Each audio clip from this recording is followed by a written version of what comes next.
Sevgili izleyenlerimiz, şimdi Mürseller Köyü'nün biraz dışına çıktık. Neden çıktık? Burası köye ve köylülere ait bir bahçe.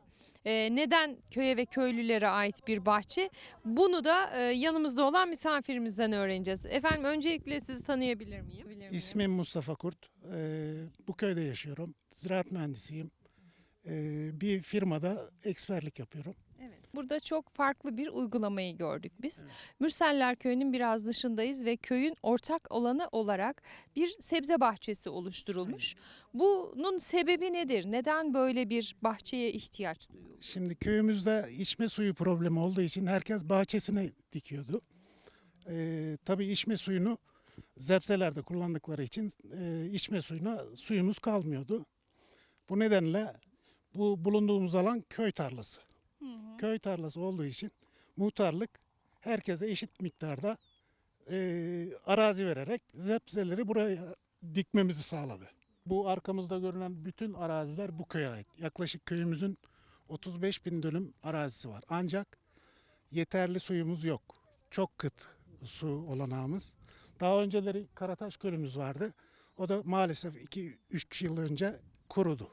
Bizim köyümüzün nüfusu çok kalabalık. Ancak büyük bir çoğunluğu Burdur, Isparta, Antalya gibi memur oldu büyük bir çoğunluğu. Bir kısmı asgari ücretli olarak çalışıyor. Yani köyde nüfusun 1/3 anca var. O da yaşlı kesim.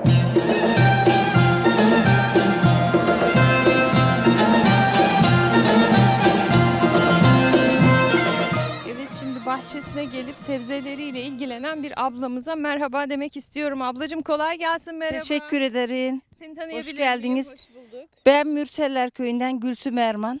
Gülsüm abla, bu sene burada çok değişik bir yöntem uygulanmış. Evet. Burada sebzeler Evet. herkese ayrılan yerlerde Hı hı. ekiliyor. Nasıl bir katkısı oldu size? Çok iyi oldu. Damlama sistemi oldu. Zepselemizin fidanını evde yetiştirdik. Buraya getirdik hayvan gübresiyle. Diktik. Köyde suyumuz olmadığı için muhtar buraya yaptı. Çok güzel bir şey oldu. Havuzumuz var. Domates ektim, biber ektim, fasulye ektim, patlıcan ektim, pırasa ektim, Oo, kışlıklar kırmızı tamam. lahana ektim, normal lahana ektim. Bunları ektik. Buyurun gelin yiyelim. Teşekkür ediyorum. Sana Ben kolay teşekkür gelsin. ediyorum. Hadi. Çok sağ olun. Ayağınız sağlık.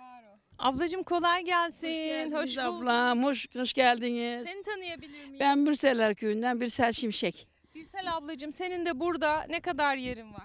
Benim muhtarlık verdiği kadar 5-6 dizi zepsemiz var. Damlantıyla suluyoruz.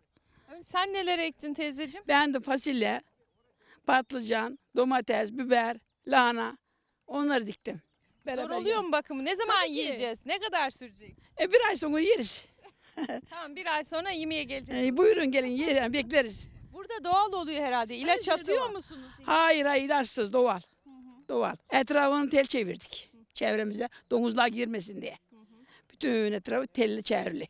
Allah bereketli hasat nasip etsin size. Amin amin. Bu çevrede köyümüz birinci gelir. Anlaşma yönünden. İyi maşallah. Nazar değmesin. İnşallah. Hadi kolay gelsin Hadi. teyze. Hadi.